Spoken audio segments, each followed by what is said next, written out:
Bonjour, dans cette vidéo, je vais vous expliquer comment travailler des autocontrôles un petit peu différemment de ce que l'on voit un peu partout.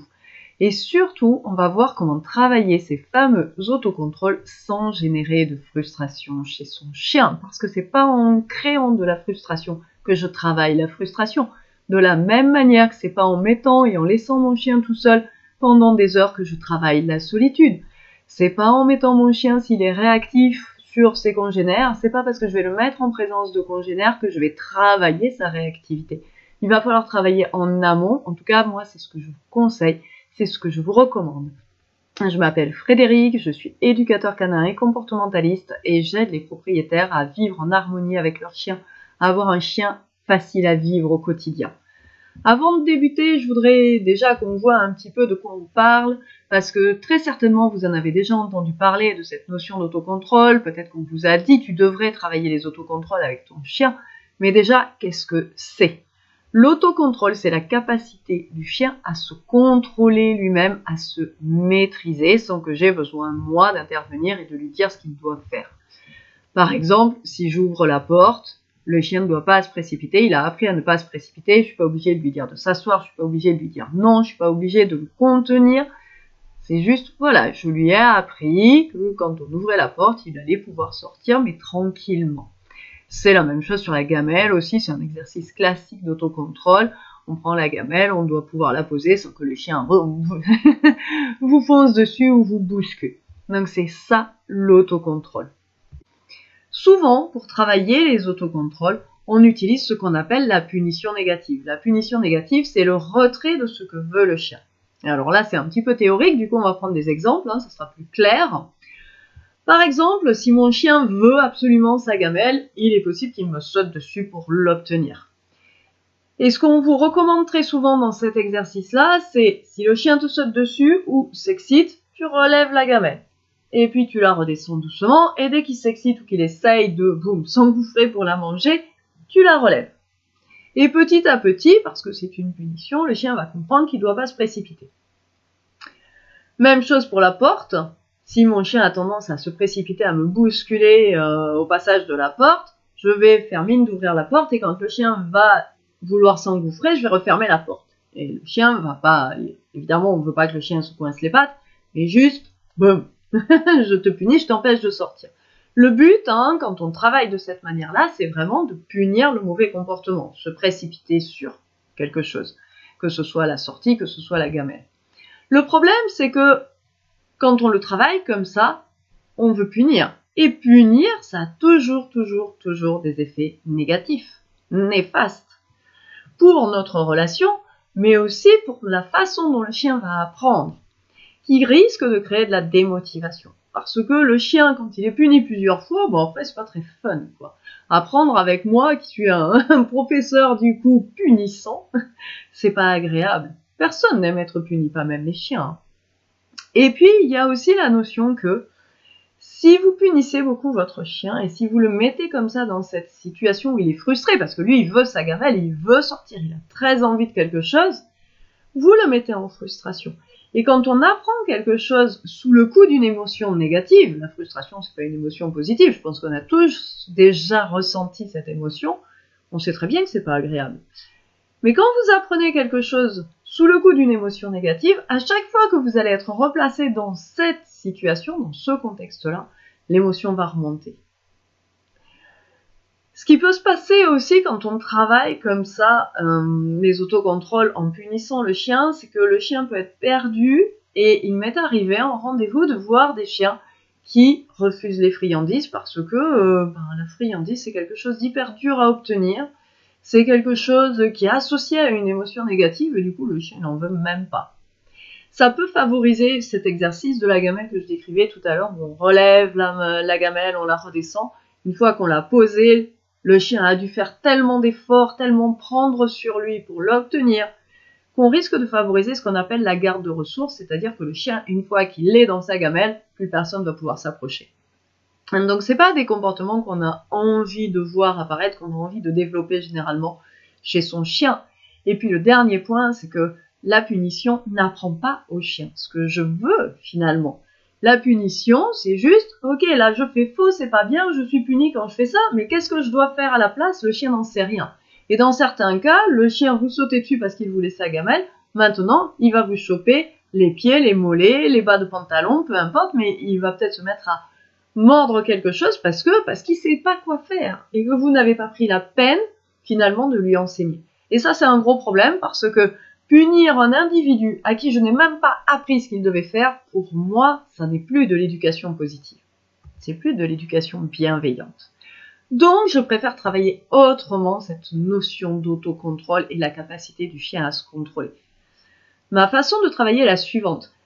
Je crée la situation pour que le bon comportement se présente. Je vais aider le chien pour être sûr qu'il ne me saute pas dessus sur l'exemple de la gamelle, par exemple, ou je vais créer la situation pour que le chien ne puisse pas ou ne veuille pas se jeter sur la porte, ou en tout cas sur l'extérieur quand j'ouvre la porte, plus exactement. Ce qui va me permettre de récompenser, puisque le chien a le bon comportement, je vais pouvoir le récompenser, et il n'y aura pas de frustration. Et petit à petit, je vais ainsi lui apprendre à patienter. Imaginez, je suppose on a toutes fait des régimes, un jour ou l'autre. Plus le régime est contraignant, plus il génère de la frustration, plus c'est difficile et moins on le tient sur la durée. Parce qu'on est là, on fait des efforts, et puis alors le jour où on craque, on dévalise la boulangerie ou les bonbons ou je ne sais quoi. Ou le placard dans lequel on a tous les gâteaux. Peu importe, mais voilà, il y a ce phénomène d'explosion. Et chez le chien, c'est exactement la même chose. Si vous le comprimez comme ça, vous risquez fort d'avoir un effet explosif. Alors, quelques exemples du coup, pour vous aider à visualiser comment on travaille ça. Sur la porte. Au lieu d'ouvrir la porte, refermer la porte si le chien se précipite, je vais déjà récompenser le chien d'être devant la porte. Mettre ma main sur la poignée, continuer à récompenser le chien. Ouvrir très légèrement la porte et continuer à récompenser le chien. Du coup, le chien n'a plus envie de sortir. Le chien n'a même plus envie de sortir. Pourquoi il se précipiterait? Il sait qu'il est récompensé en restant là. Donc j'ai mis du coup la gamelle de Wally, elle est dehors, ce qui fait que on va avoir Wally qui devrait être un petit peu motivé à sortir parce qu'il sait très bien qu'il y a sa gamelle dehors. Ouais, super. Ouais, bien. Ah bah il y a Jumpy qui s'invite. Ouais, super.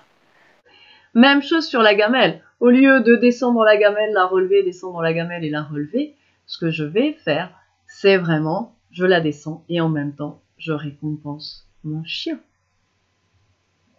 De cette manière, il n'a plus envie de se jeter sur sa gamelle. Même chose pour le coffre. Même chose pour l'exercice de contrôle sur la nourriture qu'on tient en main. Vous savez, il y a cette façon de travailler les autocontrôles très souvent où on vous dit tu poses une friandise sur la main et si le chien essaye de la prendre, tu refermes la main.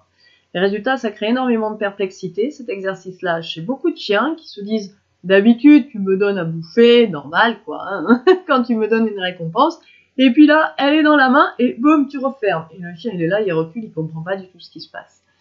Moi, je préfère demander au chien de s'asseoir, d'aller sur son panier, peu importe, et ensuite je lui apprends que c'est ma main qui va vers sa gueule et non sa gueule qui vient vers ma main pour me croquer les doigts. Voilà. Et on va petit à petit y aller de plus en plus doucement pour qu'il apprenne, encore une fois, à patienter, à gérer une toute petite dose de frustration. Mais je vais faire ça très progressivement, je vais m'adapter au chien, histoire que, encore une fois, il ne se mette pas en frustration. Je veux que vous compreniez qu'en travaillant de cette manière-là, vous allez avoir un apprentissage qui va être agréable pour le chien. Je ne dégoûte pas le chien du travail avec moi, ni des exercices, parce qu'il aime les faire vu qu'il est énormément récompensé. Se contenir, patienter est immédiatement payant. C'est facile, donc le chien aime le faire. Je crée pas de frustration, donc je crée un apprentissage avec un souvenir agréable, positif. Et je ne prends pas le risque que le chien adopte un mauvais comportement, pire que celui que je cherche à punir au départ. Quand on fait ce travail-là, il y a quelque chose auquel il faut être très attentif, c'est si le chien rate. quand vous travaillez les autocontrôles, si votre chien rate 2 fois l'exercice, alors rendez-le plus facile. Rendez-le plus facile.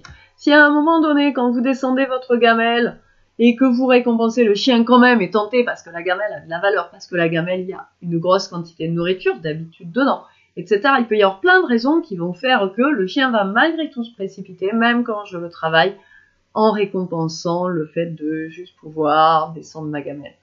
Si le chien rate 2 fois, c'est-à-dire essaye de se précipiter, oui, je vais relever la gamelle, parce que je veux pas qu'il se jette dessus, bien sûr. Mais surtout, il va falloir que je rende l'exercice plus facile. Qu'est-ce que ça veut dire? Ça veut dire peut-être le faire alors que j'ai déjà donné les 3/4 de sa ration à mon chien, comme ça il est déjà un petit peu rassasié. Ça peut vouloir dire, je t'ai montré que la gamelle, j'y mettais 2 malheureuses petites croquettes, et par contre, je vais te donner des récompenses de valeur plus importante, que tu vas préférer, quelque chose de meilleur pour toi. Il y a plein de manières de rendre un exercice plus facile, mais en tout cas, il ne faut pas laisser la place à une 3e erreur. Parce que personne n'aime apprendre en se trompant. Et qu'à chaque fois que le chien se trompe, pour peu qu'il soit sensible en plus, vous créez des historiques désagréables, vous créez une émotion déplaisante. Et le chien, du coup, n'a pas envie de continuer de travailler avec vous, n'a pas envie de continuer à bosser, n'a pas envie d'apprendre, parce qu'apprendre est pas top, il n'aime pas ça. Voilà, c'était les explications que je voulais vous donner sur les autocontrôles. J'espère que cette vidéo vous a plu. Si c'est le cas, n'hésitez pas à la commenter, à la liker et à la partager. Et je vous dis à jeudi prochain pour une autre vidéo. À bientôt.